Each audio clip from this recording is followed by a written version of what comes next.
हाँ वो सेव कर दे फिर से। हाँ शिकायत नहीं करते। मोहतरम सामईन, मुअज़्ज़ज़ असातिज़ाए किराम और मेरे प्यारे दोस्तों, आज मेरी तकरीर का उन्वान है दस्तूर जमहूरियत है।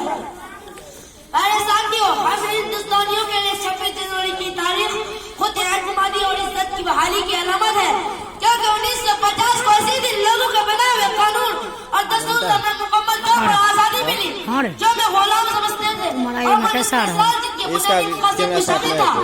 इस दिन को हम यौम जमहूरिया कहते हैं और भरपूर कौमी हमियत और हुब्बुल वतनी के जज्बे में डूबकर जश्न जमहूरियत मनाते हैं। इस एहसास से ताज़गी महसूस करते हैं कि हमारा मुल्क हमारे कानून का जो ख्वाब अब आवाज़दार ने देखा था वो आज हमारे सामने हकीकत बनकर मौजूद है। 70 साल पहले नाफिज होने वाली वही कानूनी दस्तावेज है जिसे हम दस्तूर हिंद के नाम से जानते हैं। प्यारे दोस्तों, आज मैं फख्र के साथ ये कह सकता हूँ कि दस्तूर हिंद की खूबसूरती ये है कि इसमें हर पसंद लोगों को अपने अकायद, नजरियात और तर्ज जिंदगी पर बरकरार रहते हुए मुल्क की तरक्की में हाथ बटाने का पूरा मौका फराहम किया गया है। इसका यह मतलब है कि इस दस्तूर में न ही किसी मजहबी आजादी को छेड़ा गया और न ही किसी खास नजरिए को मानने पर मजबूर किया गया है।